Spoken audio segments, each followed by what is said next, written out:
نحمده ونصلي ونسلم على رسوله الكريم أما بعد أعوذ بالله من الشيطان الرجيم بسم الله الرحمن الرحيم صلى الله على حبيبه محمد وآله وسلم صلى الله على حبيبه محمد وآله وسلم صلى الله على حبيبه محمد وآله وسلم بحمد اللہ تعالی یولے فیریے کے بعد آج ہم اس نئے سال میں 2021 میں پھر سے اپنی اس کلاس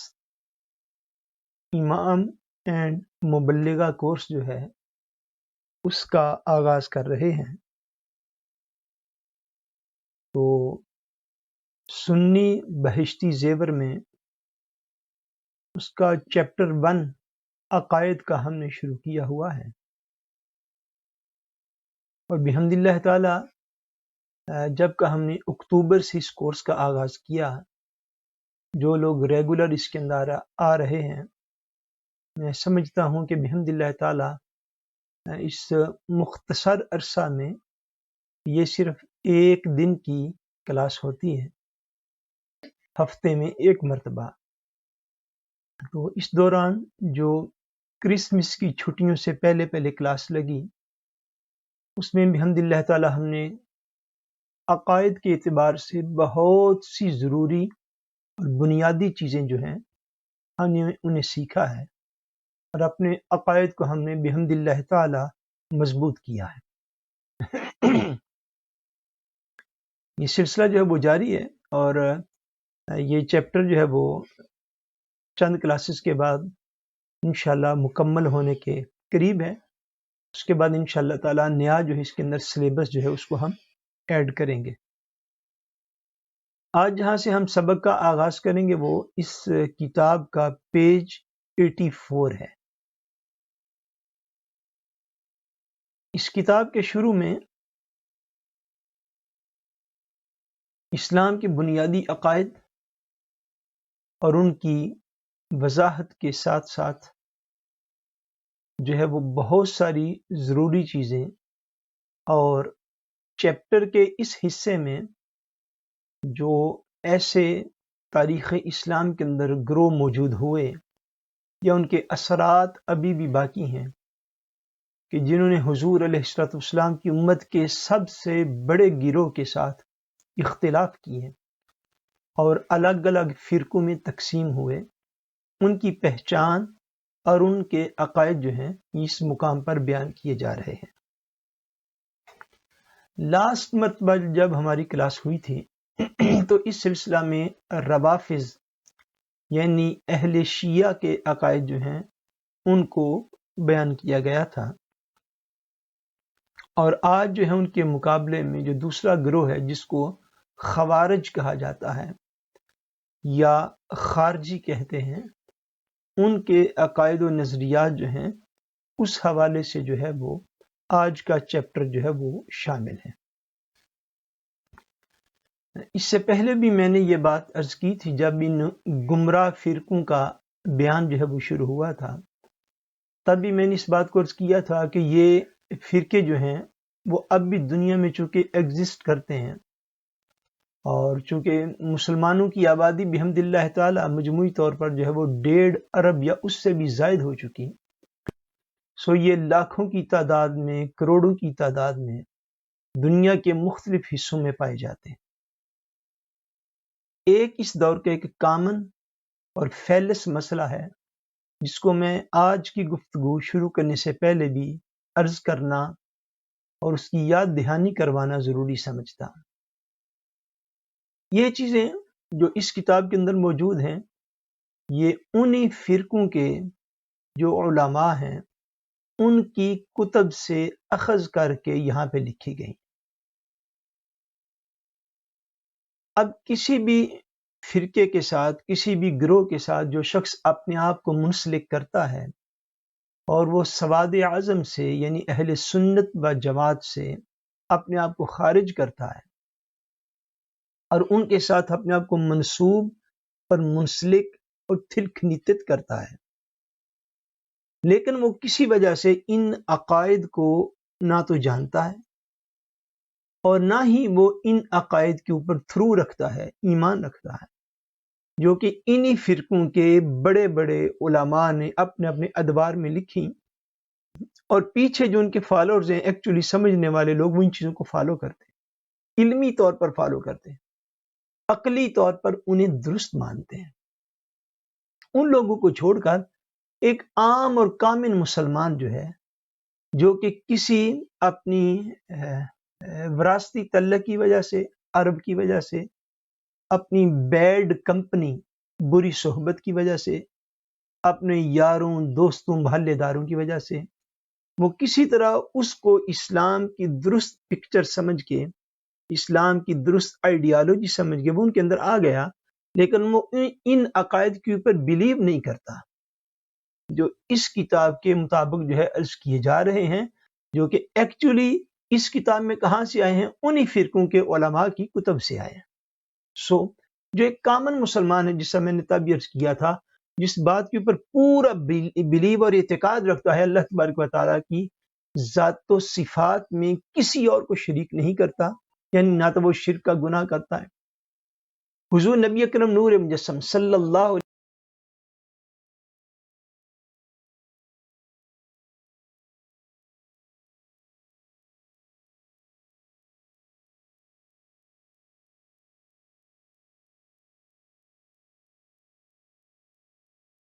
کا کلام مانتا ہے، اور اس سے پہلے اللہ تبارک و تعالیٰ نے جتنی کتابیں اتاری ان کے اوپر بھی ایمان رکھتا ہے۔ مرنے کے بعد جو زندگی ہے اس کے اوپر اس کا بلیو اور ایمان ہے، جنت اور دوزخ کو مانتا ہے۔ یہ ساری چیزوں پر جو بندہ ایمان رکھتا ہے وہ مومن ہی کنسیڈر ہم کرتے ہیں۔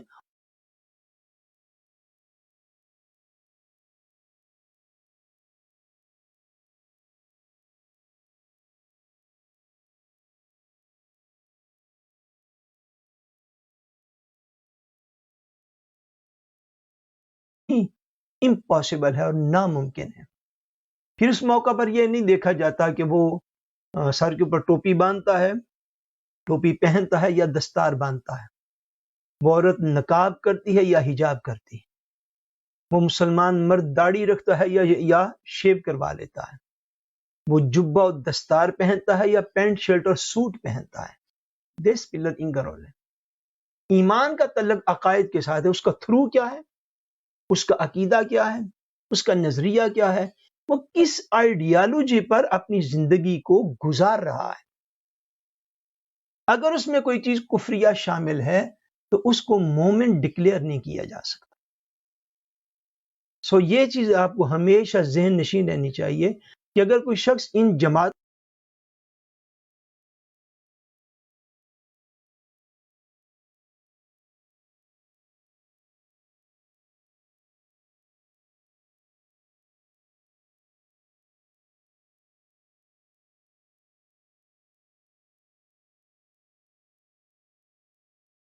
یہ بھی سمجھنا چاہیے، جو عقائد عالم نبی اکرم صلی اللہ علیہ وآلہ وسلم نے ارشاد فرمایا کہ میری امت 73 فرقوں میں تقسیم ہو جائے گی، 73 بڑے بڑے گروہوں میں بٹ جائے گی، اور ان میں صرف ایک گروہ جو ہے وہ نجات پانے والا ہوگا،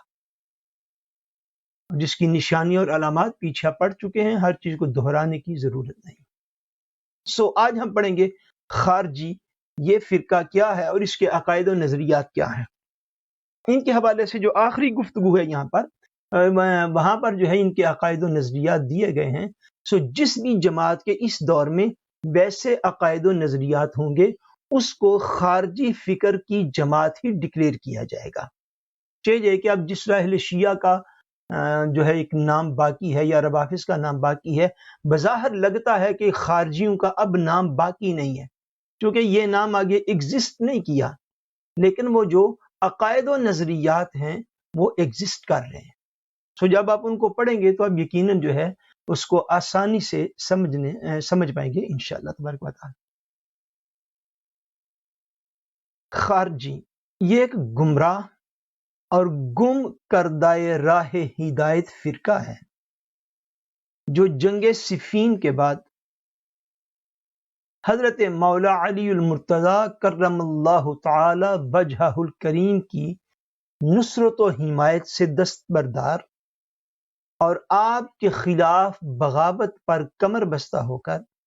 آپ کی حق پسند، حق پذیر، حق جو جماعت سے خارج ہو گیا اور خارجی کہلایا۔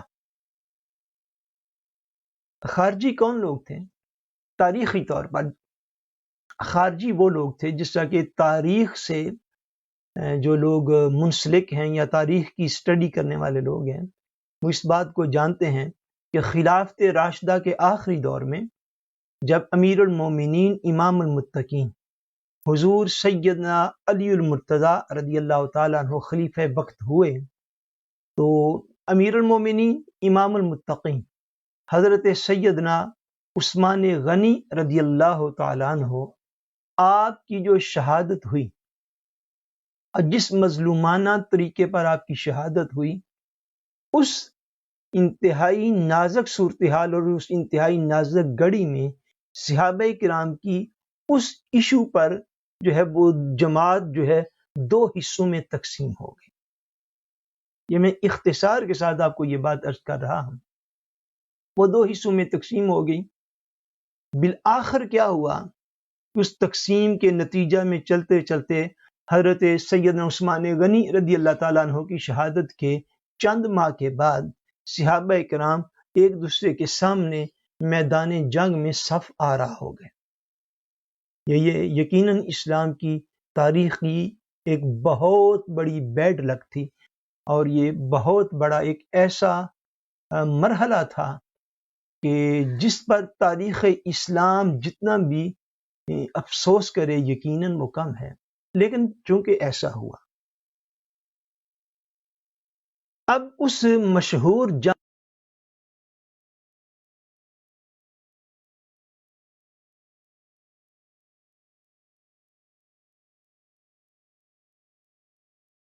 فیضان قرآن و حدیث جو کورس ہے اس میں کچھ باتیں میں نے عرض کی تھیں، مگر آپ کو پتہ ہے بالعموم جو ہے وہ میں تاریخ کو جو ہے وہ اپنا موضوع نہیں بناتا ہوں۔ بحمد اللہ تعالی جب کبھی ضرورت پڑے تو اس حوالے سے جو ہے میں کچھ بات عرض کر دیتا ہوں، لیکن آپ ہمارے 700 یا اس سے زیادہ کے قریب جو ہیں وہ ہمارے لیکچر 800 کے قریب یوٹیوب کے اوپر موجود ہیں، مگر ہمارا زیادہ تر فوکس جو ہے وہ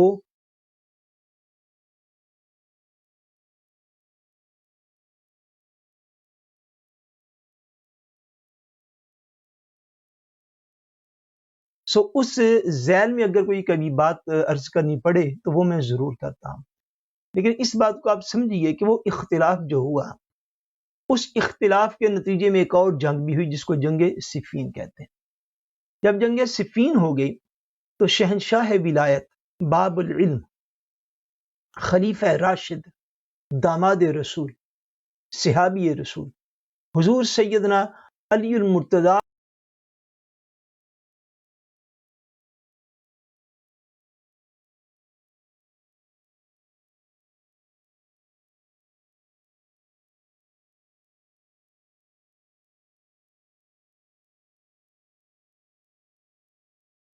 کے ساتھ جن لوگوں نے مولا علی پاک رضی اللہ تعالیٰ عنہ کی زیر قیادت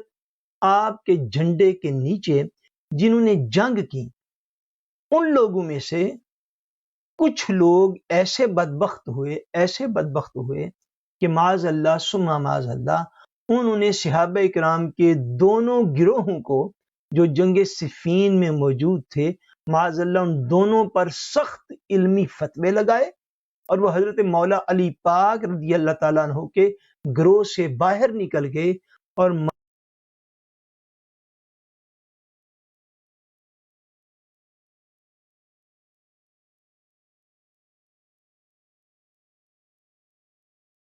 آپ کے گروہ سے وہ خارج ہو گئے۔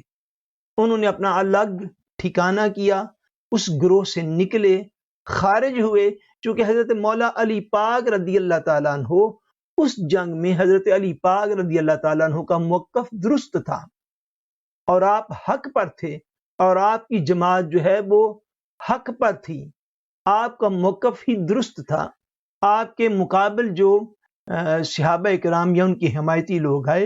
ان کا موقف جو ہے مولا علی پاک رضی اللہ تعالیٰ عنہ کے موقف کے مقابلے میں وہ درست نہ تھا، وہ خطا اجتہادی پر مبنی تھی، مگر حضرت مولا علی پاک رضی اللہ تعالیٰ عنہ کے حق پرست گروپ میں شامل ہونے کے باوجود، آپ کی زیر قیادت تلوار چلانے کے باوجود ان کا دل جو تھا وہ اتنا سخت ہوا، اتنے سنگ دل ہوئے کہ حتیٰ کہ انہوں نے دونوں گروہوں کو حق پر نہ جانا اور دونوں سے الگ ایک اپنا تیسرا جو ہے وہ 1.5 اینٹ کی الگ مسجد انہوں نے بنا لی اور اپنے آپ کو امت سے خارج کر لیا اور امت سے الگ ہو گئے۔ ان لوگوں کو تاریخ میں خارجی کہا جاتا ہے، یہ خارجی کہلاتے ہیں، یعنی امت سے خارج ہو گئے۔ انہوں نے حضور علیہ السلام کی امت کی اکثریت کو غلط جانا اور یہ ممکن نہیں ہے۔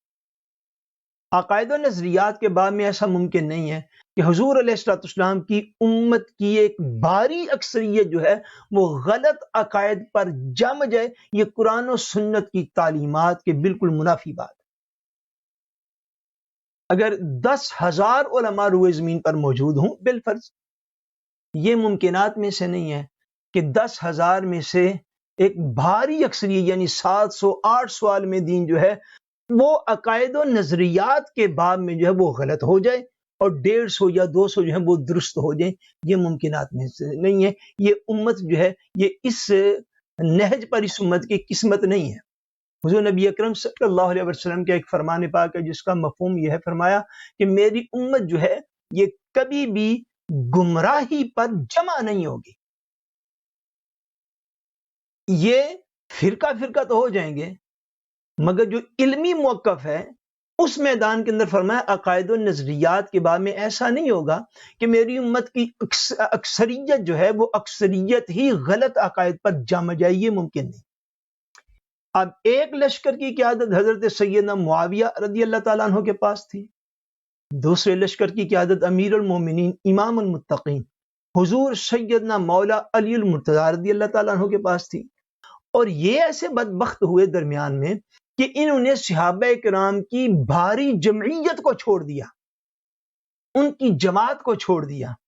نہ ادھر کے رہے نہ ادھر کے رہے، نہ خدا ہی ملا نہ وصال صنم، نہ ادھر کے رہے نہ ادھر کے رہے۔ کسی ایک گروپ میں بھی رک جاتے تو پھر بھی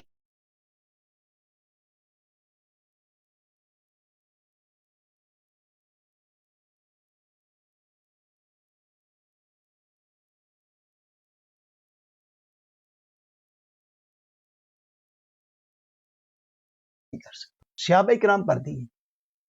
اہل بیت اطہار پر دی ہے، اور میں اس سے زیادہ ڈیٹیل میں اس وقت جانا نہیں چاہتا تھا کہ سبق بھی آگے چلے، لیکن اگر کبھی موقع ہوا تو جنگ صفین کے حوالے سے اور اس کے اثرات کے حوالے سے انشاءاللہ گفتگو جو ہے وہ کی جا سکتی ہے۔ بہرحال یہ گروہ خارجی تھا۔ بیسیکلی طور پر آپ یہ سمجھ لیں کہ خارجی کیا، امت سے خارج ہوئے، امت کے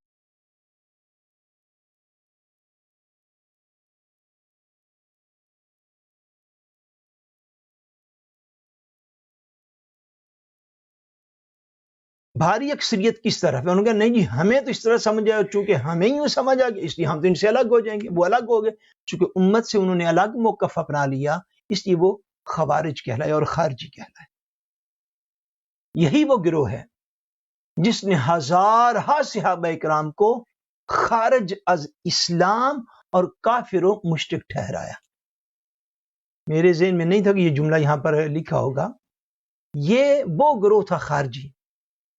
کہ اپنے آپ کو پھر یہ تنہا، یعنی ان کا بیسیکلی فکر اور آئیڈیالوجی اور نظریہ اور عقیدہ کیا تھا، یہ صرف اور صرف اپنے آپ کو تنہ تنہا انہوں نے مسلمان سمجھا اس دور میں، اور ان کے علاوہ جو صحابہ کرام کی جماعتیں تھیں دونوں طرف، ان دونوں جماعتوں کو معاذ اللہ یہ خارج از اسلام سمجھتے تھے،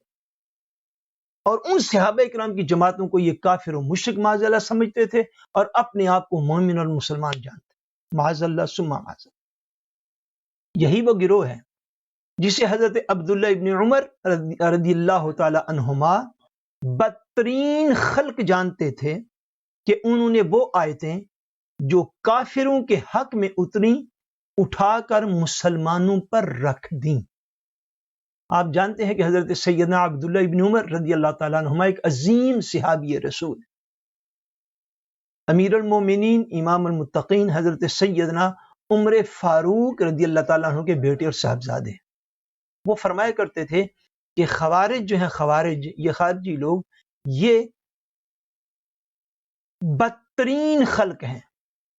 اللہ تعالیٰ کی مخلوق میں سب سے بدترین یہ ہیں، سب سے بیسٹ یہ ہیں، سب سے ورے یہ ہیں۔ فرمایا اس لیے کہ جو آیات قرآن مجید کی کافروں کے حق میں نازل ہوئیں، یہ ان آیات کو پڑھتے ہیں مگر مسلمانوں اور مومنوں پر پڑھتے ہیں۔ آیات نازل ہوئی تھی کفار کے حوالے سے، کفار و مشرکین کے حوالے سے جو آیات نازل ہوئیں، یہ انہی آیات کو پڑھتے ہیں اور پڑھ کر مسلمانوں پر فتوے دیتے ہیں۔ انہی آیات کو پڑھتے ہیں اور انہی آیات کو پڑھ کر اچھے خاصے مسلمان کو مشرک بنا دیتے ہیں۔ انہی آیات کو پڑھتے ہیں جو کافروں کے حوالے سے نازل ہوئیں، مگر ان کو پڑھ کر آگے جو فتویٰ دیتے ہیں وہ کہتے ہیں کہ یہ مسلمان جو یہ کافر ہو گیا، یعنی بجائے اس کے کہ کفار کو مسلمان وہ کرتے ہیں یا اپنے آپ کو تبلیغ دین کے لیے وقف کرتے۔ بہت سارے لوگ تھے اس دور میں، اور صحابہ کرام ہی تھے اور غیر صحابہ بھی تھے، کہ جنہوں نے جنگ صفین میں کنٹریبیوشن کرنے سے انکار کر دیا۔ ان کے اوپر معاملہ واضح نہیں ہوا اس دور کے لوگوں کے اوپر کہ حضرت مولا علی پاک رضی اللہ تعالیٰ عنہ کا موقف درست ہے یا حضرت سیدنا معاویہ رضی اللہ تعالیٰ عنہ کا موقف درست ہے۔ ان پر نہیں واضح ہوا، لوگ خاموش اپنے گھروں میں بیٹھ گئے کہ ان جنگوں کا فیصلہ ہو لینے دو، پھر دیکھیں گے کہ کیا بنتا ہے۔ اور بڑے بڑے قبائل جو تھے وہ خاموش ہو گئے، بڑے بڑے صحابہ کرام جو تھے انہوں نے ان جنگوں میں حصہ نہیں لیا۔ یہ یہاں پہ جو ذکر ہے بشمول حضرت عبداللہ ابن عمر رضی اللہ تعالیٰ عنہما کے، وہ فیصلہ نہیں کر سکے، کئی ہزار اور کئی سو صحابہ کرام، کہ ہمیں یعنی مسلمان کی تلوار مسلمان کے اوپر چلے تو ہم کس طرف کھڑے ہوں،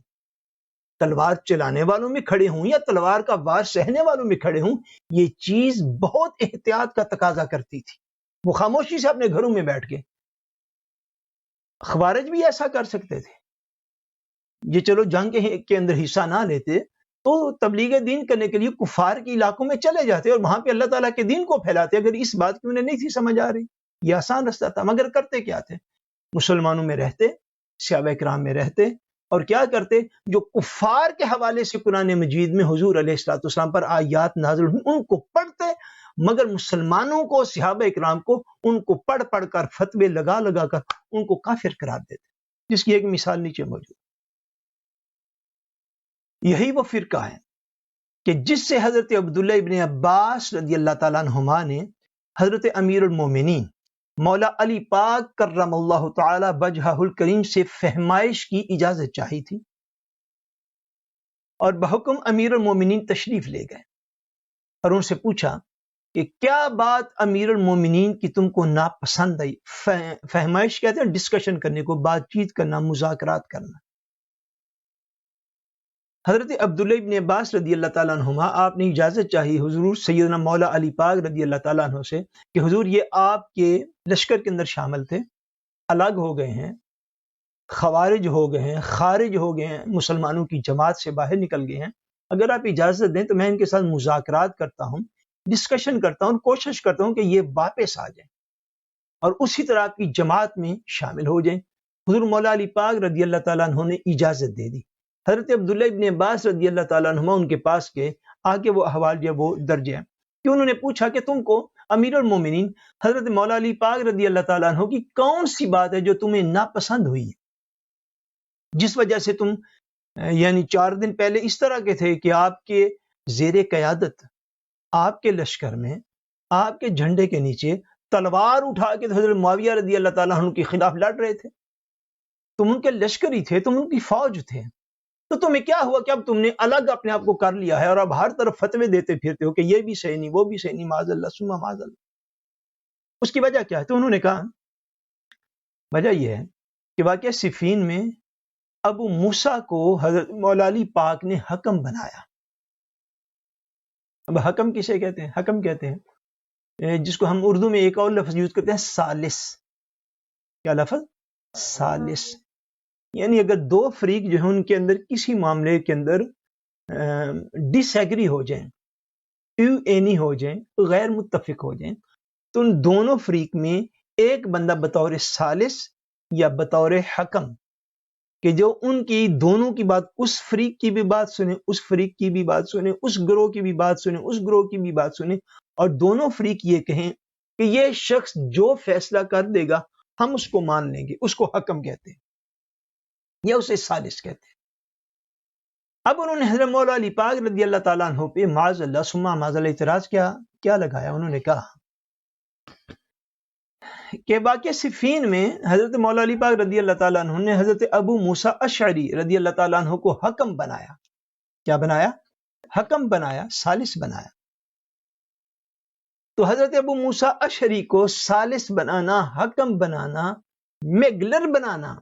دونوں فریقوں کے درمیان، انہوں نے کہا یہ شرک ہے، معاذ اللہ۔ آپ کو کوئی آئیڈیالوجی کی سمجھ آتی ہے؟ انہوں نے اس کو شرک ڈکلیئر کر دیا۔ کس آیت کریمہ کی روشنی میں؟ وہ بھی آگے پڑھی۔ ان کے اس لیے یہ شرک ہے کہ اللہ تعالیٰ قرآن میں یہ ارشاد فرماتا ہے ان الحکم الا للہ، حکم ہے تو صرف اللہ کا ہے، حکم ہے تو صرف اللہ کا ہے۔ یعنی قرآنی علوم سے اتنے جاہل تھے، جس کو کہہ لیجئے جاہل مطلق، کہ جن کو آیات سے یعنی ان کو پڑھ کے، آیات کو پڑھ کے اس کو سمجھنے کا جو شعور جو ہے وہ بھی سرے سے جاتا رہا تھا۔ اور یہ شعور جاتے کب ہے پتہ ہے آپ کو؟ شعور اسی وقت جاتے ہیں جب بندہ ان لوگوں کی توہین اور گستاخی میں مبتلا ہو جاتا ہے کہ جو بندے اللہ اور اللہ کے رسول کو پسند ہوتے ہیں۔ چھوٹی ساری بات، اس کو پلے باندھ لیجیے۔ خوارج کا شعور، آپ ان کے عبادات کو پڑھیے تو آپ حیران رہ جائیں گے۔ آپ ان کی قرآن خوانی اور تلاوتوں کے انداز کو پڑھیے تو آپ حیران ہو جائیں گے۔ آپ ان کی نمازوں کی پابندی کو دیکھیے، روزوں کی پابندی کو دیکھیے تو آپ کے پاؤں کے تلے سے زمین نکل جائے گی۔ دین کے اوپر ظاہری طور پر وہ اتنا عمل کرتے تھے کہ اس دور کا مسلمان کیا عمل کرے گا، اور قرآن فہمی اتنی کم ہو گئی۔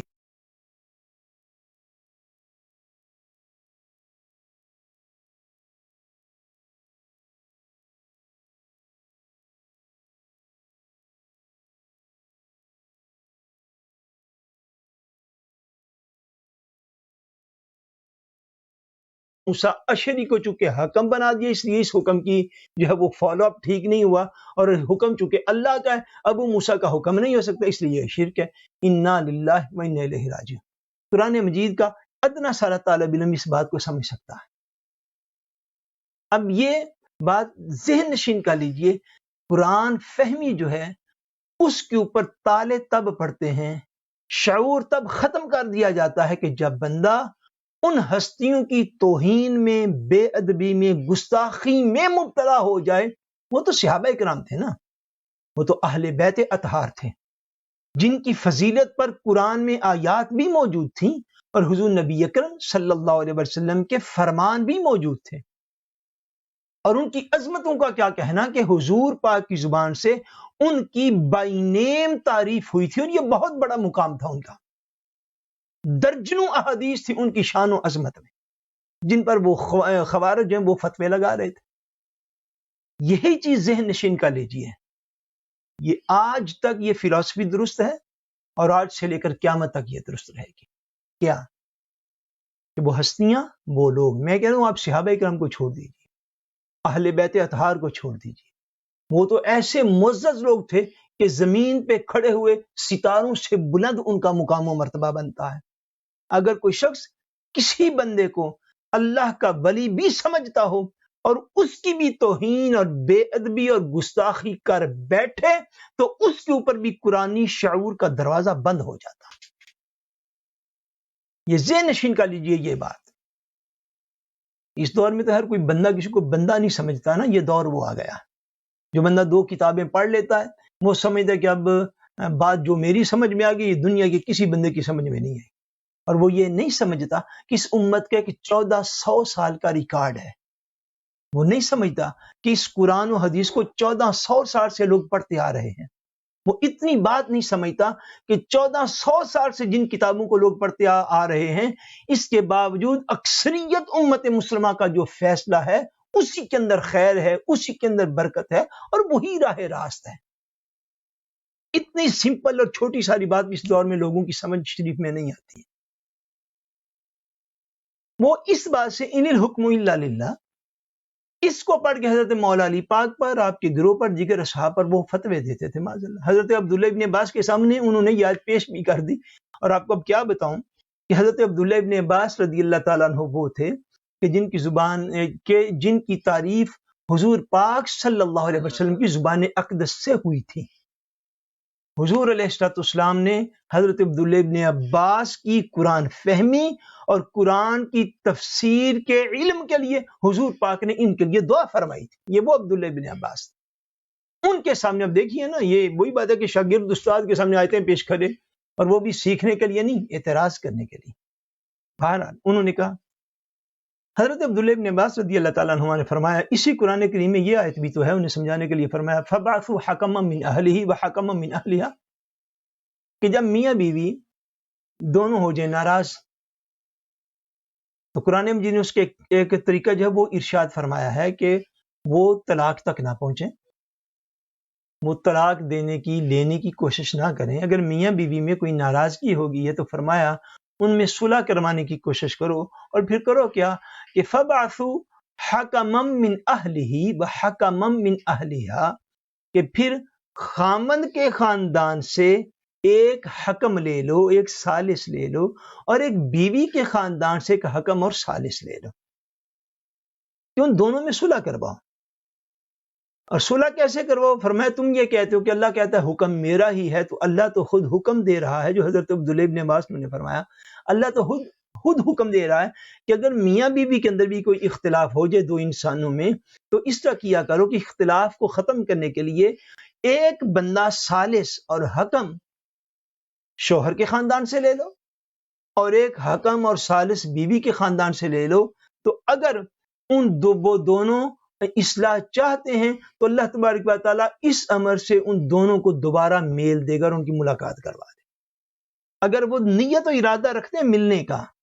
اگر وہ خود یہ نیت و ارادہ کیے ہوئے نہیں یہ ایسا ہونا ڈائیورس لینی ہے، تو انہوں نے اپنی تقدیر خود لکھ لی ہے۔ فرمایا اگر وہ ملنے کا ارادہ رکھتے ہوں گے تم صرف اتنا کر لینا کہ ایک ثالث اس خاندان سے لے لو، جو مرد کے خاندان سے معتبر شخصیت ہو، سارا خاندان اس پر اعتماد کرتا ہوں، ایک ثالث بیوی کے خاندان سے لے لو جس کے اوپر سارا خاندان اعتماد کرتا ہو، وہ دونوں ثالث مل کے بیٹھیں اور ان کے زیادتی اور نقصان اس کو ڈسکس کریں، اور وہ جو فیصلہ کریں وہ شوہر اور بیوی دونوں فیصلہ مان لیں، تو ان دونوں کے اندر اللہ یہ فرماتا ہے کہ میں دلوں کو قریب کر دوں گا، صلح ہو جائے گی۔ حضرت عبداللہ ابن عباس نے یہ استدلال ارشاد فرمایا جاہلو، اللہ تو گھریلو جھگڑے میں بھی حکم کو مقرر فرماتا ہے، حکم اور ثالث کو مقرر فرمانے کی ترغیب دیتا ہے۔ تو حضرت مولا علی پاک نے یا حضرت معاویہ رضی اللہ تعالیٰ عنہ نے اگر اپنے اس نظریاتی اختلاف کو دور کرنے کے لیے اگر حکم بنا ہی لیے ہیں تو اس میں تمہیں کیا اعتراض ہے؟ اس کو تم شرک تک ڈکلیئر کر دو، تمہیں پتہ بھی نہیں شرک کہتے کسے ہیں۔ حضرت عبداللہ ابن عباس رضی اللہ تعالیٰ عنہ کے اس جواب کو سن کر وہ لوگ لاجواب ہو گئے، اس بات کا اب ان کے پاس جواب کوئی نہیں تھا، اور آپ کی اس ڈسکشن کا اثر یہ ہوا کہ ان میں سے خوارج میں سے 5000 لوگوں نے اپنی اس حرکت سے توبہ کر لی، اور توبہ کر کے دوبارہ جو ہے وہ عام مسلمانوں کے گروہ میں شامل ہو گئے، اور 5000 ایسے تھے جن کے سر کے اوپر موت سوار تھی، وہ اپنی شیطنت پر قائم رہے، اور امیر المومنین حضرت سیدنا مولا علی المرتضیٰ رضی اللہ تعالیٰ عنہ نے ان کے قتل کا حکم ارشاد فرمایا، ان سے پھر جنگ ہوئی اور ان سب کو قتل کر دیا۔ حضرت سیدنا شہزادگان رسول سیدنا امام حسن حسین اور دیگر صحابہ کرام رضوان اللہ تعالی علیہم اجمعین کو ان کے قتل میں تأمل ہوا کہ یہ قوم رات بھر تہجد پڑھتی اور دن بھر تلاوت قرآن کرتی رہتی ہے، ہم کیوں کر ان پر تلوار اٹھائیں؟ جب مولا علی پاک رضی اللہ تعالیٰ عنہ نے یہ فیصلہ کیا نا کہ جنہوں نے توبہ کر لی انہوں نے تو کر لی، بقیہ لوگوں کے خلاف جہاد کیا جائے اور تلوار اٹھائی جائے، جب مولا علی پاک رضی اللہ تعالیٰ عنہ نے یہ فیصلہ کیا تو جس طرح میں نے پہلے عرض کیا وہ اس طرح کے تہجد گزار تھے، اتنے عبادت گزار تھے کہ ان کی عبادات اور دین کی ظاہری پابندی کو دیکھ کر خود نواسان رسول جو ہیں اور دیگر صحابہ کرام ہیں وہ تأمل اور غور و فکر میں پڑ گئے کہ آیا ان لوگوں کے اوپر کہ یہ ہماری طرح نمازیں پڑھتے ہیں، ہماری طرح قرآن کی تلاوت کرتے ہیں، ہماری طرح نماز تہجد پڑھتے ہیں، پنجگانہ نماز کی پابندی کرتے ہیں، جھوٹ یہ نہیں بولتے، سارے دین کے ظاہر کے اوپر یہ عمل کرتے ہیں، تو ان کے اوپر تلوار اٹھانا کیسے جائز ہوگا؟ ان صحابہ کو بھی اور نواسان رسول بھی اس معاملے کے اندر شک و شبہ کا شکار تھے، مگر حضرت مولا علی پاک رضی اللہ تعالیٰ عنہ نے ان کے خلاف تلوار کا حکم دے دیا، کیونکہ امیر المومنین کو حضور نبی اکرم صلی اللہ علیہ وسلم نے خبر دے رکھی تھی کہ نماز روزہ وغیرہ ظاہری اعمال کی بشدت پابند ہوں گے، بائی ہما دین سے ایسے نکل جائیں گے جیسے تیر نشانے سے نکلتا ہے، قرآن کریم پڑھیں گے مگر ان کے گلوں سے نیچے نہیں اترے گا۔ غرض امیر المومنین کے حکم سے لشکر ان کے قتل پر مجبور ہوا، عین مارکا میں خبر آئی کہ وہ نہر کے پاس اتر گئے۔ امیر المومنین رضی اللہ تعالیٰ عنہ نے ارشاد فرمایا واللہ ان میں سے 10 بھی پار نہ جانے پائیں گے، سب اسی طرف قتل ہو جائیں گے، چنانچہ وہ سب کے سب قتل ہو گئے۔ امیر المومنین نے لوگوں کے دلوں سے ان کے تقوی و طہارت اور تہجد و تلاوت کا وہ خدشہ دفع فرمانے کے لیے، دور کرنے کے لیے فرمایا تلاش کرو اگر ان میں ذوالصدیہ یعنی پستان جیسے ہاتھ والا پایا جائے، کیونکہ یہ نشانی ان کو حضور علیہ الصلوۃ والسلام نے ارشاد فرمائی۔ فرمایا اگر اس لشکر کے اندر ایک ایسا شخص پایا جائے جس کا ہاتھ بہت بڑا ہو اور موٹا ہو اور عام انسانی اور مرد کے ہاتھ سے وہ ہیوی ہو، جس کے اوپر کافی جلد چڑھ چکی ہو، گویا ایسا ہو جیسے کہ پستان ہوتا ہے، فرمایا اگر ایسا بندہ جو ہے وہ اس لشکر کے اندر مل جائے تو پھر سمجھ لینا کہ تم نے بدترین اہل زمین کو قتل کیا ہے، کیونکہ یہ بات ان کے پاس حضور علیہ السلام کی طرف سے مولا علی پاک کے پاس موجود تھی۔ تلاش کیا گیا تو لاشوں کے نیچے سے وہ شخص نکلا جس کا ایک ہاتھ پستان زن کے مشابہ تھا۔ امیر المومنین نے تکبیر کہی یعنی نعرہ تکبیر بلند کیا اور حمد الہی بجا لائے، اور لشکر کے دل کا شبہ اس غیب کی خبر بتانے اور مطابق آنے سے زائل ہو گیا کہ آپ کا لشکر جو تلوار چلانے کے باوجود، ان کو قتل کرنے کے باوجود تذبذب کا شکار تھا کہ پتہ نہیں ہم نے صحیح کیا یا صحیح نہیں کیا، ان کو جب حضور مولا علی پاک رضی اللہ تعالیٰ عنہ نے حضور علیہ السلام کا یہ ارشاد سنایا کہ حضور نے یہ فرمایا تھا جس کا مفہوم اس جنگ میں آ کے پورا ہوا، فرمایا کہ اس لشکر میں سے تلاش کرو ایک شخص کہ جس کا اتنا موٹا ہاتھ ہوگا جو کہ عام مردانہ ہاتھ ویسے نہیں ہوتا، اس سے بہت زیادہ موٹا ہوگا، فرمایا اس کو تلاش کرو، اگر وہ اس لشکر سے مل جائے تو پھر تم نے حضور کے فرمان کے مطابق اہل زمین میں سے بدترین لوگوں کو قتل کیا ہے، اور وہ اس میں سے ملا۔ جب وہ مل گیا تو پھر وہ جو سارا لشکر تھا، لشکر اسلام، حضرت مولا علی پاک کا لشکر، وہ مطمئن ہو گئے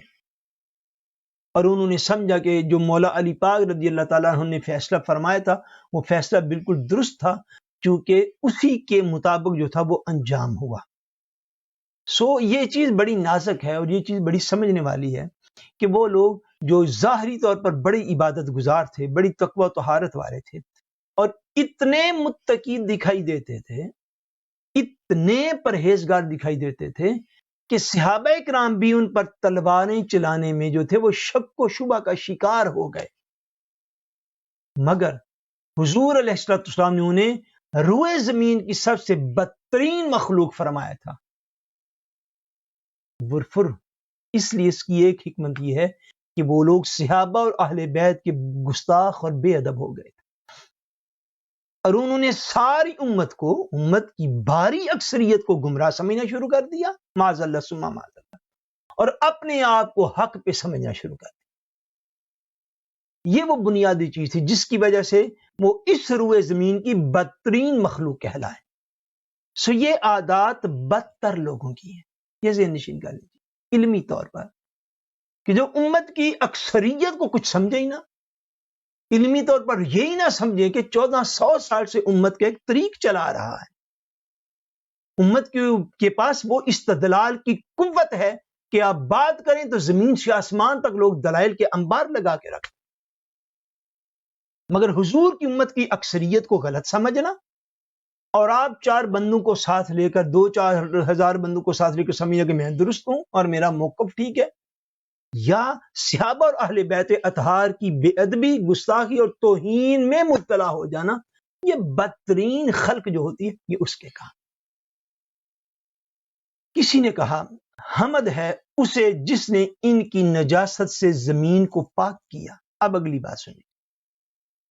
وہ جو لوگ جنگ کے اندر موجود تھے، حضور مولا علی پاک رضی اللہ تعالیٰ عنہ کے لشکر میں، ان میں سے کسی نے کہا کہ حمد ہے اس ذات کی، اللہ تبارک و تعالیٰ کی، کہ جس نے ان کی نجاست سے یعنی کی ناپاکی اور گندگی سے زمین کو پاک کیا۔ امیر المومنین نے فرمایا، کیا فرمایا؟ توجہ سے سن لیجیے۔ فرمایا کیا سمجھتے ہو یہ لوگ ختم ہو گئے؟ فرمایا ہرگز نہیں، ان میں سے کچھ ماں کے پیٹ میں ہیں، کچھ باپ کی پشت میں ہیں۔ سبحان اللہ۔ فرمایا جب ان میں سے ایک گروہ ہلاک ہوگا ان خارجیوں میں سے، فرمایا کہ آگے نسل بھی چلے گی، ان کی فکر کو فالو کیا جائے گا دنیا کے اندر، ان کی آئیڈیالوجی مذہبی کو لوگ فالو کریں گے۔ فرمایا ابھی یہ سارے نہیں مرے، مولا علی پاک ارشاد فرما دے کیوں؟ کہ ان کے پاس حضور کے فرمان موجود تھے۔ فرمایا ان میں سے کچھ ابھی ماؤں کے پیٹوں میں ہیں، کچھ ابھی باپ کی پشتوں میں ہیں۔ فرمایا جب ان میں سے ایک گروہ ہلاک ہوگا تو دوسرا سار اٹھائے گا، یعنی ہر دور میں زمین کے کسی نہ کسی حصے میں یہ موجود رہیں گے، ایک گروہ اٹھے گا، ہلاک ہوگا تو کہیں سے دوسرا نکل آئے گا۔ فرمایا یہ تاریخ اسلام میں اور تاریخ انسانیت میں ہر دور کے اندر ہوتے رہیں گے، حتیٰ کہ ان کا سب سے آخری گروہ جو ہے وہ دجال کے ساتھ اس کی حمایت میں کھڑا ہو جائے۔ ذہن نشین کر لیجیے، دجال کے حمایتی کچھ کلمہ گو بھی ہو جائیں گے ظاہری طور پر، پوری توجہ سے ان باتوں کو سمجھ لیجیے۔ دجال کے حمایتی کچھ جبہ اور دستار اور داڑھی والے بھی ہو جائیں گے، اس لیے کہ وہ ساری نشانیاں دیکھیں نا، خوارج کی نشانیاں کیا تھیں؟ تہجدوں کے پابند تھے، نمازوں کی زبردست پابندی کرتے تھے، دین کے ظاہر پر اتنا عمل کرتے تھے کہ صحابہ کرام کو ڈاؤٹ پڑ گیا کہ مولا علی پاک نے پتہ نہیں صحیح حکم دیا یا معاذ اللہ صحیح نہ دیا۔ وہ تو بھاری بھرکم ہاتھ والا بندہ ان مقتولین سے نکل آیا تو مولا علی پاک نے ان کو وہ حدیث رسول صلی اللہ علیہ وسلم سے سنائی تو ان کے سارے شکوک و شبہات اب دور ہوئے۔ یعنی اتنے عبادت گزار، اور وہی ان کی فکری اولاد، یہ فرمایا قیامت تک رہے گی، اور اتنی عبادت گزاریوں کے باوجود مولا علی پاک یہ فرما رہے ہیں کہ ان کا آخری گروہ جو ہے وہ دجال کی حمایت میں اٹھ کھڑا ہوگا۔ یہ وہ نصیحت ہے، یہ وہ وصیت ہے جو آج میں نے، آپ نے، ہم نے اپنی اولادوں کو کر کے جانا ہے۔ ان کو یہ واضح علامت، میں کہتا ہوں یہ علم اتنا ہی زیادہ اس کا بیان ہونا چاہیے کہ ہر بندے کو کھرا اور کھوٹا واضح نظر آنے لگ جائے۔ دین یاد رکھیے، دین ایک بالکل واضح چیز ہے، آپ کو کسی بندے کو پہچاننے میں 1 سیکنڈ نہیں لگتا اگر آپ نے دین کو کما حقوق آپ نے پڑھا اور سمجھا ہوا ہے، اور یہ اس دور کی ضرورت ہے، اس لیے ضرورت ہے تاکہ ہم اپنی اولادوں کے ایمانوں کی حفاظت کریں، اور یہ ان کو اللہ توفیق دے یہ اپنی اولادوں کے ایمانوں کی حفاظت کریں، حتیٰ کہ جب وہ دور آ جائے کہ ایک طرف جناب سیدنا عیسیٰ علیہ السلام ہوں، ایک طرف حضرت سیدنا امام مہدی علیہ السلام ہوں،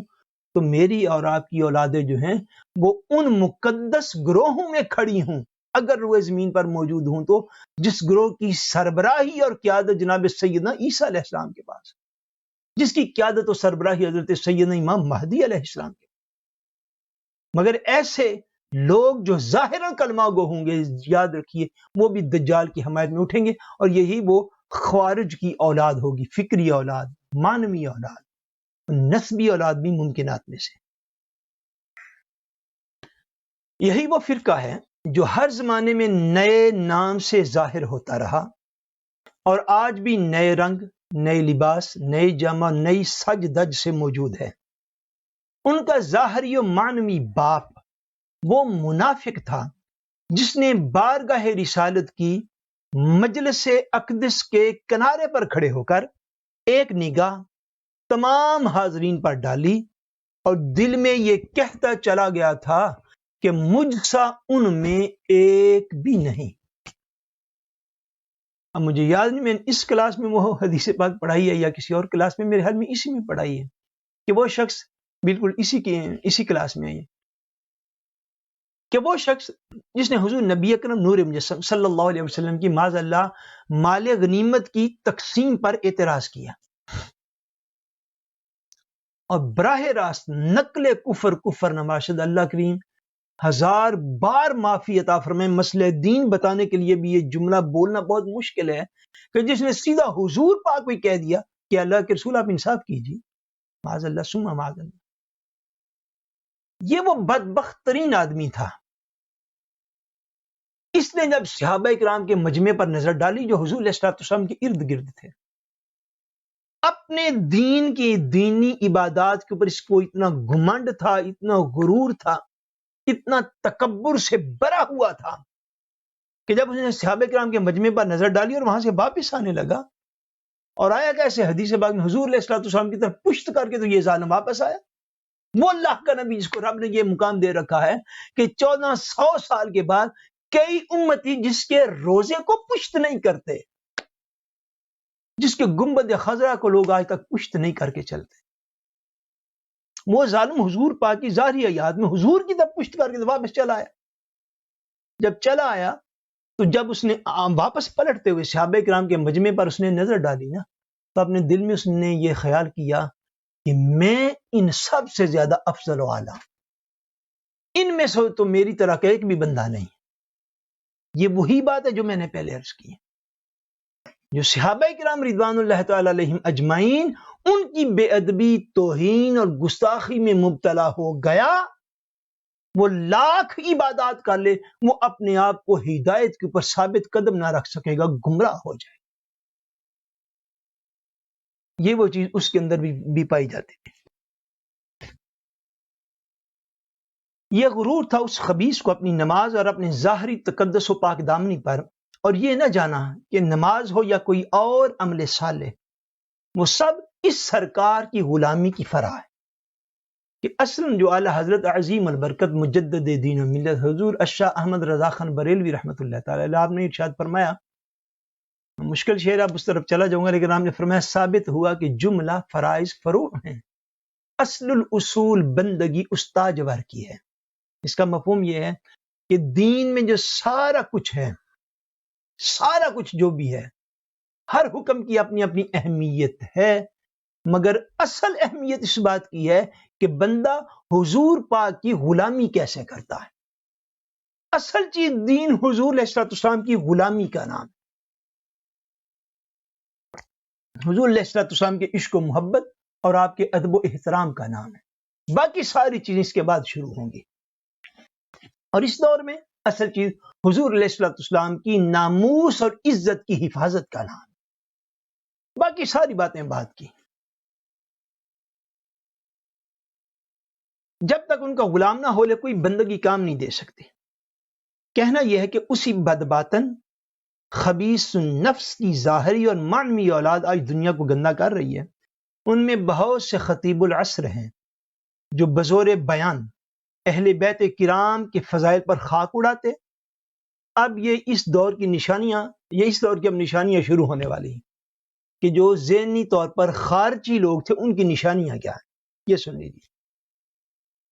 کچھ یہ ہیں، کچھ آگے بھی آئیں گے۔ جو اہل بیت کرام کے فضائل پر خاک اڑاتے، یعنی اہل بیت اطہار کا جب ذکر آ جائے تو ماتھوں کے اوپر بال ڈال دیں۔ اہل بیت اطہار کا ذکر آئے تو وہ سن کر ان کے دلوں کو کوئی راحت نہیں ملتی، کوئی سرور نہیں ملتا، کوئی سکون نہیں ملتا۔ وہ اہل بیت اطہار کا ذکر کرنا معاذ اللہ ثم معاذ اللہ، اس کو جو ہے وہ کوئی دین کا حصہ نہیں سمجھ کے وہ کرتے، اگر کریں بھی تو۔ دوسری طرف کرتے کہ یزید پلید اور اس کے ساتھیوں کی عظمت و امارت کے گن گاتے، بلکہ اس کی خلافت کے ترانے گاتے اور بجاتے، اور ان کے نام کی جے یعنی عزت، جو چونکہ یہ کچھ ہندی کے الفاظ ہیں نا اس کے اندر، ہو سکتا ہے ہمارے بہت سارے سامعین ہندی کو اردو سے بھی بہتر سمجھتے ہوں، اللہ اعلم، لیکن بعض اوقات ماحول ایسے لگتا ہے۔ اور مسلمان ان کی زور بیانی پر ریجھ کر یعنی اس سے متاثر ہو کے، امپونیٹ ہو کے ان کے بعض تقریر میں جاتے اور ان کی محفلوں کی رونق بڑھا کر اپنے دین و ایمان کو ہلاکت میں ڈال لیتے ہیں۔ انہی خارجیوں کی مانوی اولاد میں وہ بد زبان، بد طینت و بد کردار ہیں جو حضور اقدس صلی اللہ علیہ وسلم کا نام مبارک اور حضرت مولا علی مشکل کشا کرم اللہ تعالی وجہہ الکریم کا نام مبارک بغیر کسی تعظیم کے اس طرح لیتے ہیں جیسے معاذ اللہ کوئی شخص اپنے کسی چھوٹے کا نام لیا کرتا ہے۔ اب ان کی اس دور کے اندر نشانیاں جو ہے یہ سمجھ لیجیے۔ چنانچہ انہی میں سے ایک سر پھرے نے اپنی کتاب تقویۃ الایمان میں لکھا، معاذ اللہ ثم معاذ اللہ، کیا لکھا اس نے لکھا کہ جس کا نام محمد یا علی ہے وہ کسی چیز کا مختار نہیں، معاذ اللہ ثم معاذ اللہ۔ اس عبارت میں حضور اقدس صلی اللہ علیہ وسلم سے اختیار کی مطلق نفی کر دی کہ حضور کو معاذ اللہ کسی چیز کا کوئی اختیار نہیں، اور ایسا کہنا یہ بہت سی آیات کریمہ کے خلاف ہے، اور احادیث مبارکہ تو اس ذکر سے مالا مال ہیں کہ خزانوں کی کنجیاں، زمین کی چابیاں، دنیا کی چابیاں، جنت کی چابیاں، دوزخ کی کنجیاں، غرض ہر شے کی کنجیاں، چابیاں، کیز، نکلر حضور علیہ السلام کو عطا کی گئی۔ اور ظاہر ہے کہ جس کے ہاتھ میں چابی اور نکل ہوتی ہے وہ اختیار عام اور تصرف تام رکھتا ہے کہ وہ اس کے اندر جو ہے وہ پورا تصرف رکھتا ہے، بلا تشبیہ و بلا مثال۔ جب آپ اپنے گھر سے باہر جاتے ہیں تو آپ دروازہ لاک کر لیتے ہیں، نکلر اور چابیاں اپنی جیب میں ڈال لیتے ہیں۔ چابی کس چیز کی علامت ہے؟ چابی اور نکل جو ہے، کی جو ہے، یہ اختیار کی علامت ہے۔ آپ کا اپنا گھر ہے، آپ جب چاہیں آئیں گے، نکل لگائیں گے تو اندر آ جائیں گے۔ حضور علیہ السلام نے، یہ تو قرآن مجید کی آیات ہیں، کئی حضور علیہ السلام نے احادیث ہیں کئی، یہاں پہ یہ ارشاد فرمایا گیا، حضور نے ارشاد فرمایا کہ اللہ تبارک و تعالیٰ نے مجھے زمین و آسمان کے خزانوں کی چابیاں عطا فرمائیں۔ چابی عطا فرمانے سے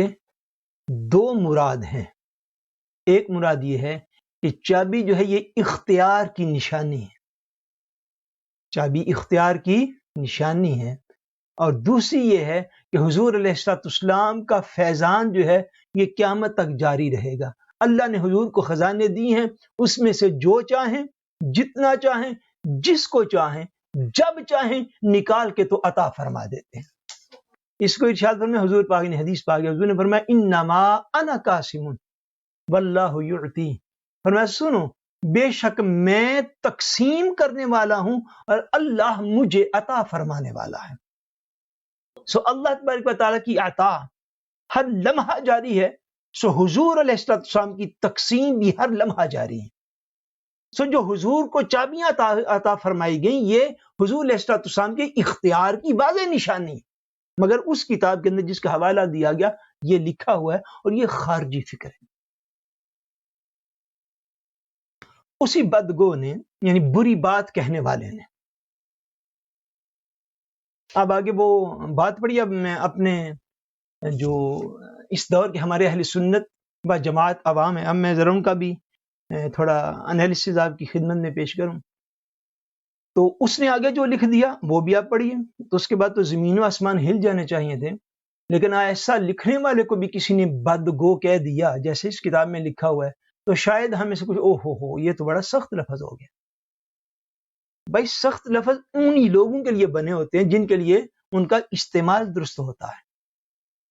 ایسے نہیں ہوتا کہ ایک بندہ اولیاء کی بھی توہین کر دے، صحابہ کی بھی توہین کر دے، اہل بیت اطہار کی بھی کر دے، حتیٰ کہ امام الانبیاء کی ذات پاک کا بھی ادب نہ کرے، اس کے لیے پھر نرم الفاظ کہاں سے نکلیں گے؟ اب قرآن و حدیث کو رینیو کر کے پڑھیے، دوبارہ سے پڑھیے تو آپ کو اندازہ ہو. نرم الفاظ اخلاقیات میں ایک بات صرف کر دوں، وہ صرف اس معاملے کے اندر ہوتی ہے کہ جب آپ کا پرسنلی طور پر کوئی بندہ نقصان کر دیتا ہے تو آپ اخلاق کا مظاہرہ کیجیے. اپنے نقصان کو، اس نے گالی دیا، آپ خاموش ہو جائیے، اخلاق کا پتہ چلے. مگر جب آپ کے دین کو گالی دی جائے، دین کے مقدسات کو گالی دی جائے اور ان کو مٹانے کے لیے ساری مشینری سرگرم عمل ہو چکی ہوں، تو آپ کہیں نہیں اسلام جو ہے نا وہ تو بہت اخلاق کا درس دیتا ہے. میری جان، اخلاق جو ہے وہ آپ کی ذاتی معاملات تک وہ لمیٹڈ ہے. اسلام جو درس دیتا ہے وہ آپ صحابہ کرام کی سیرت کو پڑھ لیجئے تو بآسانی آپ کو اندازہ ہو جائے گا کہ سب سے پہلی چیز تو مسلمان پر اپنے دین کا دفاع کرنا ہے، اپنے اسلام کا دفاع کرنا ہے. جب دین کا دفاع پیچھے نہیں بچا تو جیسا کھانا پینا دیگر سارے لوگ کھا رہے ہیں ویسے مسلمان بھی کھا پی رہا ہے. جیسے دیگر لوگوں نے مکان بنے مسلمان نے بھی بنائے، جیسے انہوں نے شادیاں کی مسلمان نے بھی کی، جیسے وہ مرے یہ بھی مرا. فرق کہاں ہے؟ فرق یہ ہے کہ سب سے پہلے وہ اپنے دین کا دفاع کرتا. بہرحال اسی بدگو نے بری بات کہنے والا اپنی کتاب تقویت و ایمان میں لکھا، ہر مخلوق بڑا ہو یا چھوٹا اللہ کی شان کے آگے چمار سے بھی زیادہ ذلیل ہے، معاذ اللہ ثم معاذ اللہ. اسی کتاب میں اس نے پھر لکھا، سب انبیاء اس کے روبرو ذرے ناچیز سے بھی کم تر ہیں، معاذ اللہ. یعنی چوڑے اور چمار سے بھی بد تر کہ وہ پھر انسان ہیں، معاذ اللہ ثم معاذ اللہ استغفر اللہ. یہ انبیاء کے حوالے سے ان کا یہ خیال ہے، اس شخص کا جس گروہ کا سربراہ کہلاتا. حالانکہ اس بے ادب گستاخ نے یہ نہ جانا کہ انبیاء کی شان اللہ ہی کی شان ہے. یہ بات اس کو سمجھنی چاہیے تھی. انبیاء کی شان یہ اللہ کی شان، اور اللہ تبارک و تعالیٰ تو ارشاد فرمائے تلک الرسل فضلنا بعضهم علی بعض،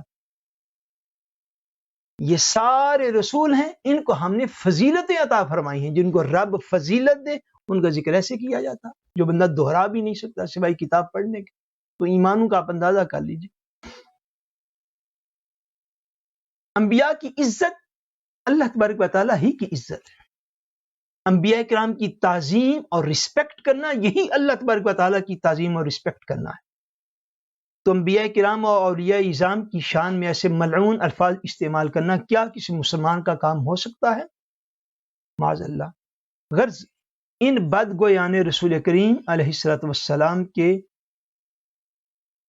مذہب نامہذب کا رکن اعظم اللہ تبارک و تعالیٰ کی توہین اور محبوبان خدا کی تذلیل ہے.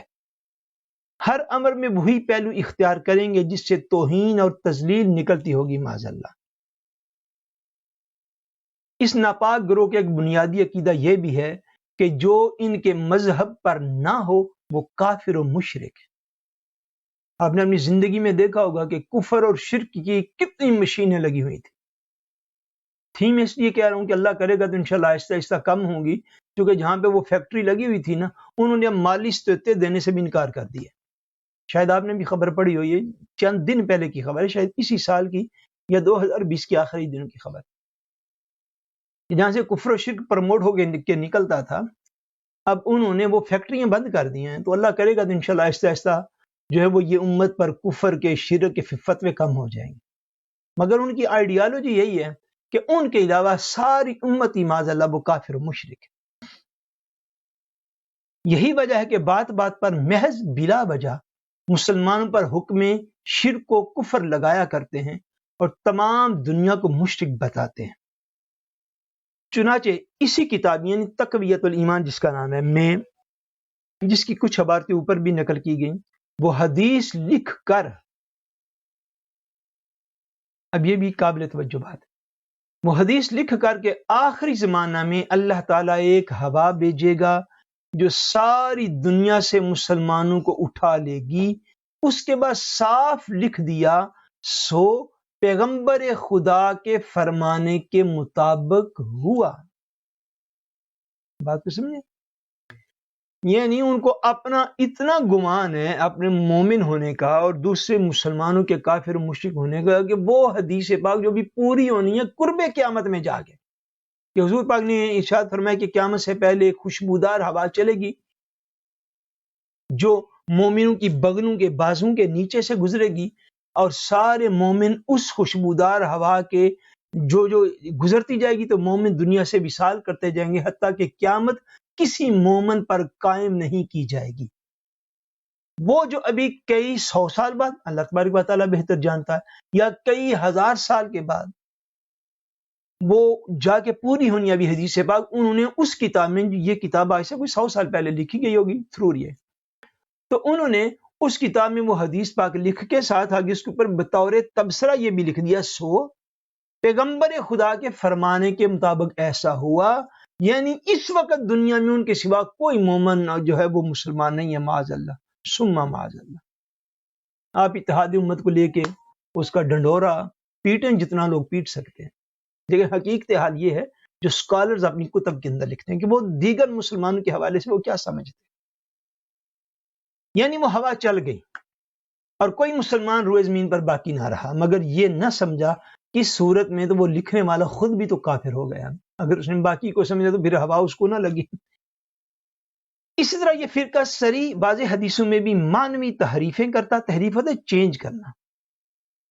بے پرکی اڑاتا، جھوٹے مطلب دل سے بناتا، اور انہیں مصطفیٰ کریم صلی اللہ علیہ وسلم کا مقصود ٹھہراتا ہے، یعنی وہ اپنی طرف سے جو ہے وہ غلط توجیحات کرتے ہیں جو پہلے امت نے کبھی بھی نہیں کی، اور امت کی اکثریت جو ہے وہ کبھی بھی ان کے اوپر متفق اور عینی نہیں ہوئی۔ وہ پڑھتے حدیث ہیں، پڑھتے قرآن کی آیت ہے، مگر اس کی توجیحات اپنی طرف سے کرتے،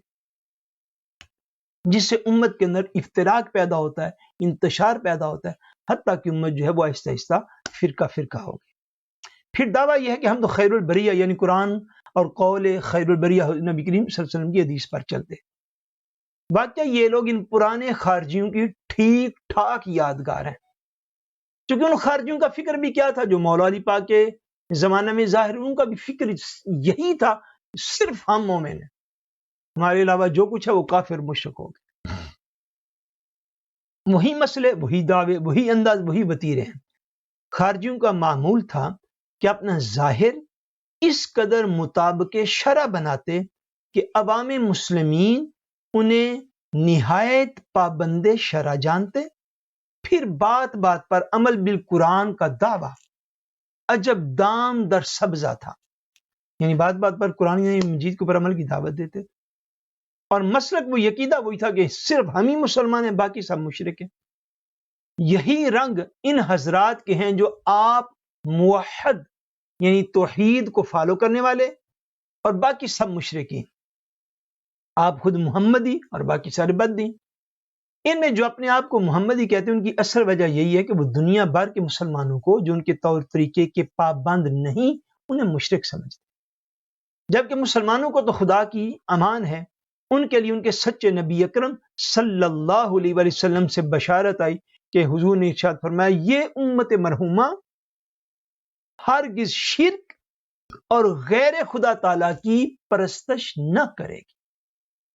مشہور حضور علیہ السلام کے یہ فرمان، حضور نے ارشاد فرمایا کہ مجھے اس بات کا کوئی خدشہ نہیں ہے کہ میرے بعد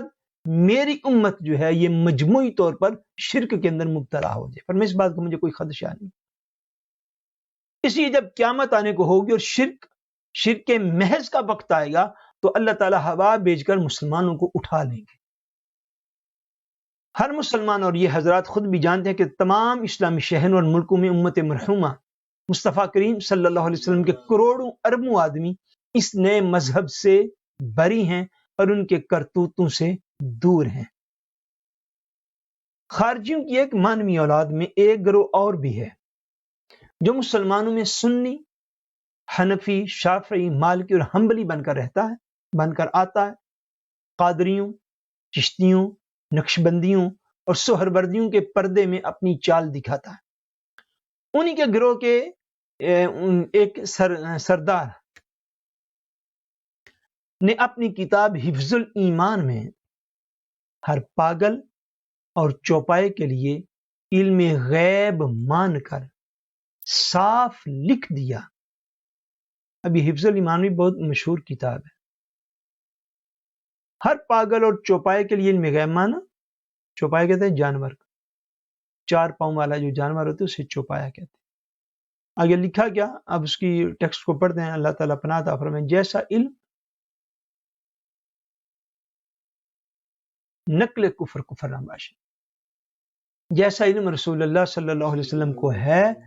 ایسا تو ہر پاگل اور جانور کو ہوتا ہے. معاذ اللہ ثم معاذ اللہ. اسی شیطانی گروہ کے نزدیک ابلیس لعین کا علم، ابلیس کا علم،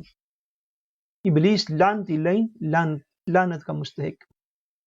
ابلیس لعین کا علم معاذ اللہ ثم معاذ اللہ رسول اللہ صلی اللہ علیہ وآلہ وسلم کے علم سے زیادہ بلکہ بے شمار بار زیادہ ہے. یہ بھی اسی کتاب کا ٹیکسٹ ہے جس کو اوپر نام ہے. انہی کا ایک پیشرو اپنی کتاب براہین قاطعہ میں ابلیس کے علم کو نص قطعی سے ثابت کرتا اور رسول اللہ صلی اللہ علیہ وسلم کی وسعت علم کو باطل بے ثبوت مانتا ہے. ان کے لیے وسعت علم ماننے کو خاص شرک بتاتا ہے کہ حضور علیہ الصلوۃ والسلام کو اگر بہت زیادہ علم آپ کا مان لیا جائے تو معاذ اللہ یہ تو شرک ہو جائے گا. اور ابلیس کے علم کو مانتے ہیں، کہتے ہیں اس کے اوپر تو قرآن مجید کی آیات موجود ہے معاذ اللہ. مگر ابلیس کو، شیطان کو وسعت علم میں خدا کا شریک جانتا ہے. اسی گروہ کے ایک اور شقی یعنی بدبخت اپنی کتاب تحذیر الناس میں رسول اکرم صلی اللہ علیہ وسلم پر نبوت ختم ہونے کا صاف منکر ہے. خاتم النبیین کے معنی میں تحریف کرتا اور بمعنی آخر النبیین لینے کو جاہلوں کا خیال بتاتا ہے.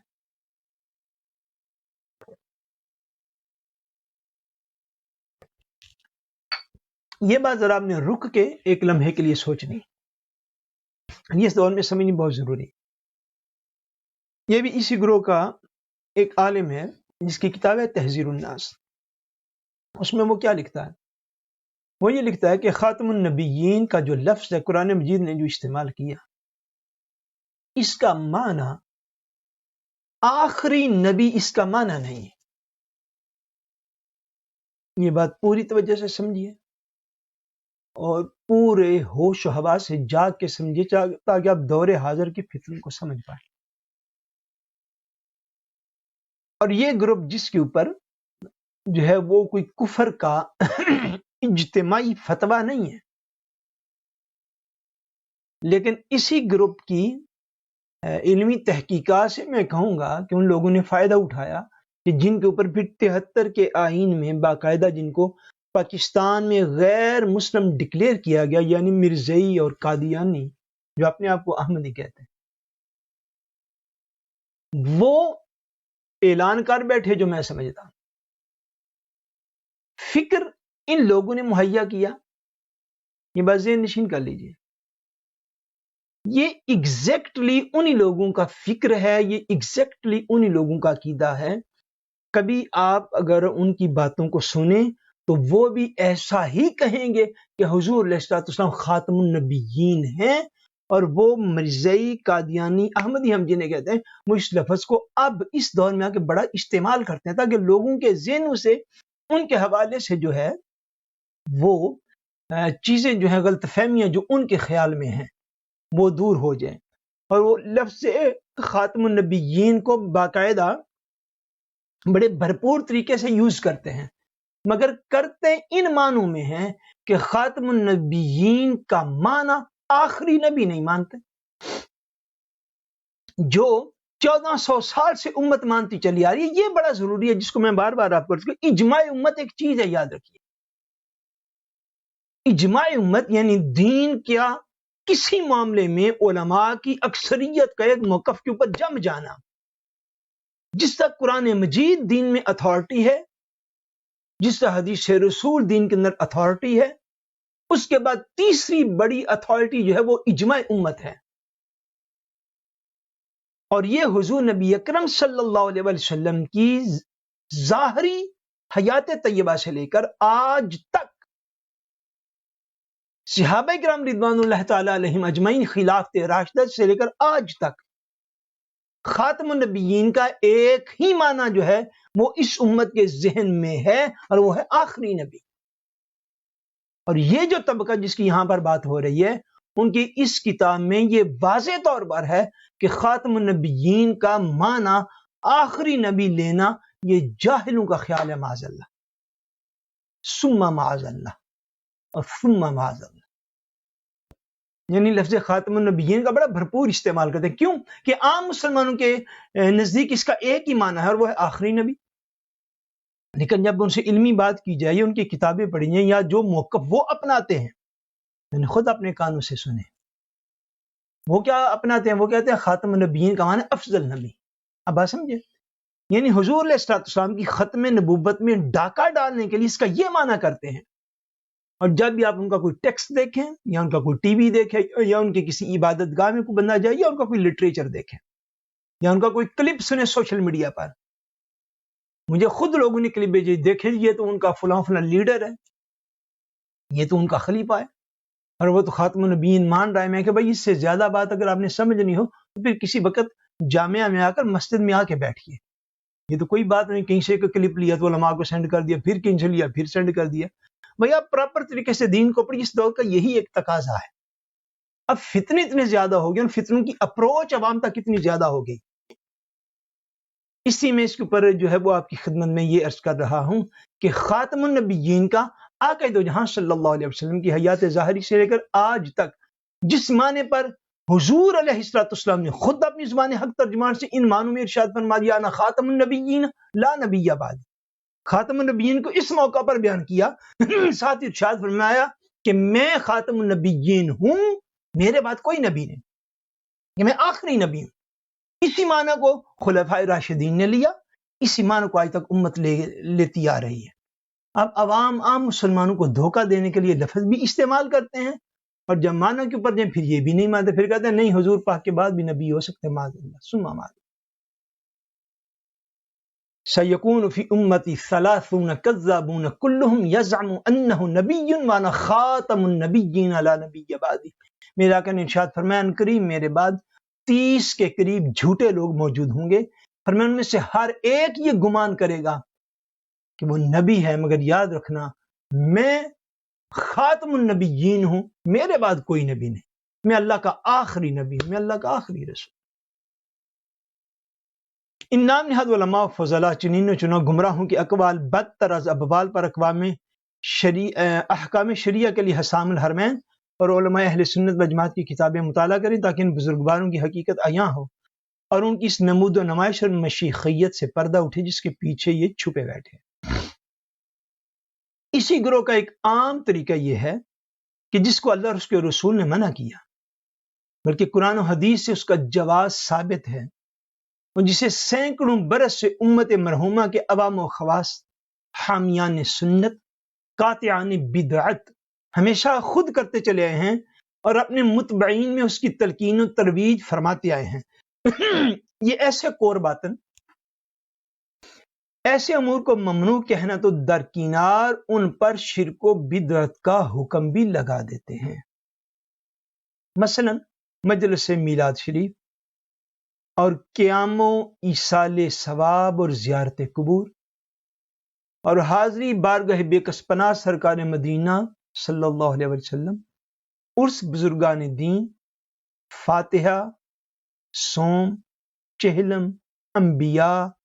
اور یا کی ارواح طیبہ سے استمداد یعنی مدد مانگنا،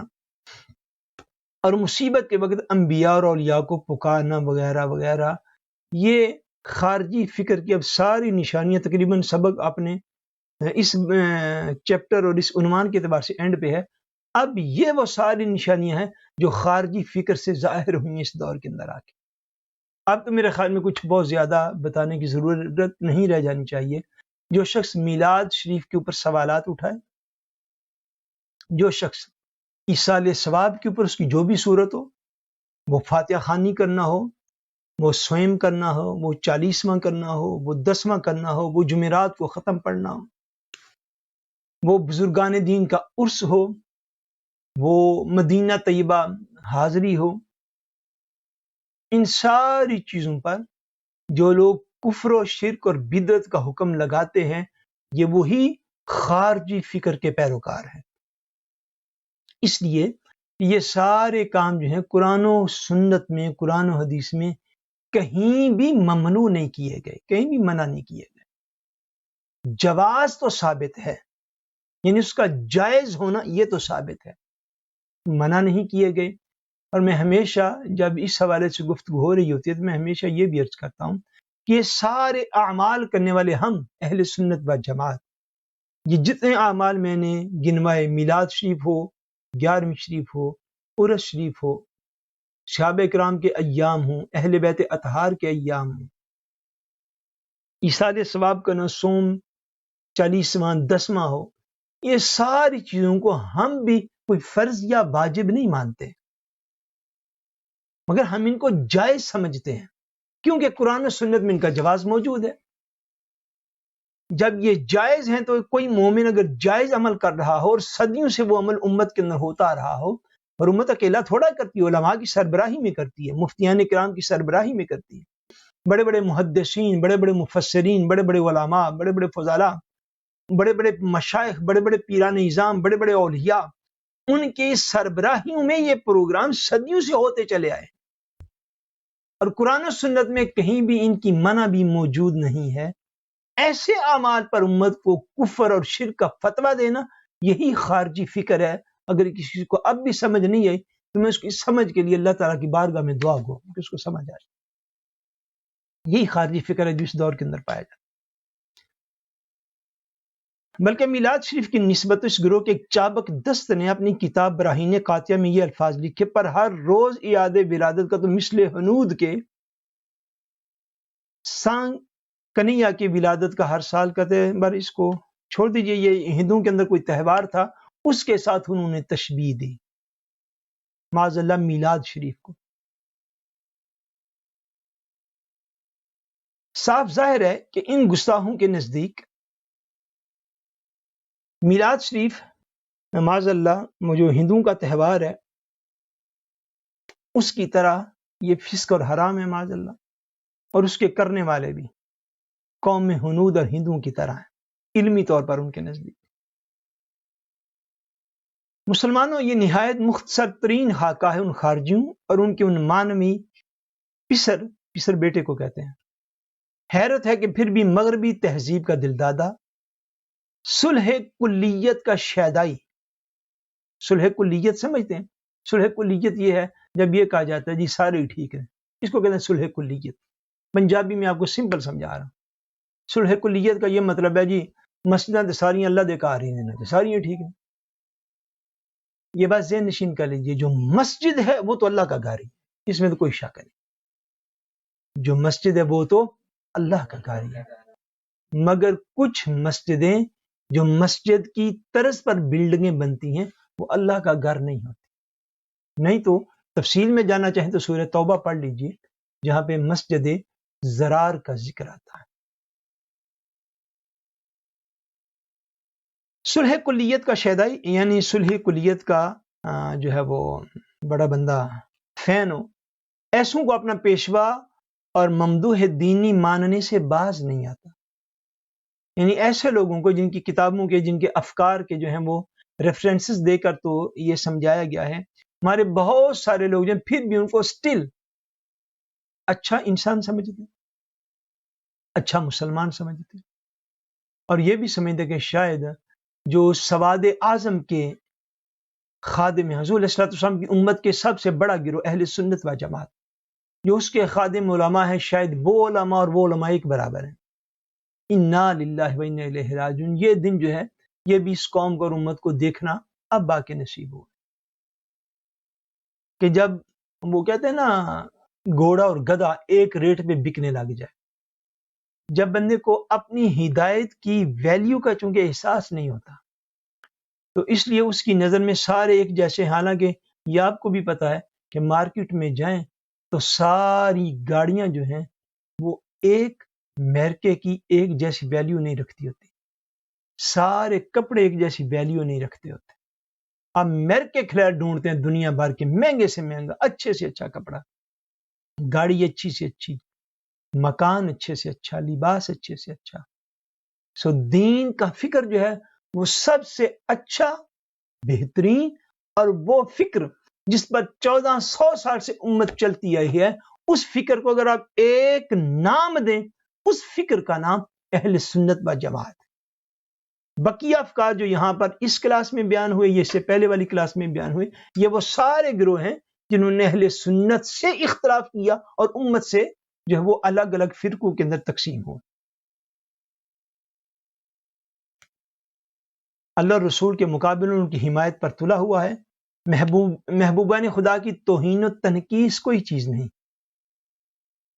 یعنی ایسے جو لوگ ہیں جو اپنے لبرلزم اتنے زیادہ آگے چلے گئے ہیں کہ ان کے نزدیک معاذ اللہ ثم معاذ اللہ، اللہ تعالیٰ کے جو محبوب بندے ہیں، جو دین اسلام ہے،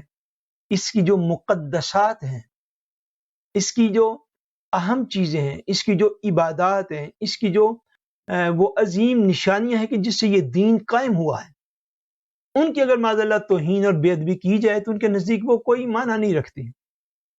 مگر وہ لوگ جنہوں نے ایسی توہین کی، ان کے اوپر اگر کوئی شرعی حکم بیان کیا جائے تو وہ شرعی حکم بیان کرنے والوں کو ضرور گالیاں دیتے. اچھا، یہ کتاب جو ہے سنی بہشتی زیور میں نے ابھی نوٹ نہیں کیا، لیکن یہ کتاب بھی کم و بیش میرے خیال میں چلو 100 سال نہیں تو شاید 70-80 سال پہلے کی بک ہوگی. اگر 70-80 سال پہلے، 100 سال پہلے یہ پوزیشن تھی تو آج کی پوزیشن میں اور آپ اچھی طرح بخوبی جان سکتے ہیں. اب تو آپ محبوبان خدا کو، اولیاء کو چھوڑ دیجیے، اب تو وہ دور ہی نہیں رہا. میں کیا بات آپ سے عرض کروں. اب تو معاذ اللہ اولیاء کرام کی توہین کوئی بے ادبی محسوس نہیں ہوتی. کیوں کہ جس امت کے سامنے اس کے پیارے نبی صلی اللہ علیہ وسلم کی توہین اور بے ادبی ہو تو وہ توہین اور بے ادبی کرنے والوں پر جو علماء، آپ نوٹ کر لیجئے، میں آپ کو درد دل سے عرض کر رہا ہوں، کتنے علماء ہیں جو اب توہین رسالت پر بھی بولتے ہیں. میں آپ کو دعوت فکر دے رہا ہوں، کتنے لوگ ہیں جو بولتے ہیں. کیا صلح کلی علماء نے بھی اب کر نہیں لی ہوئی؟ کسی حد تک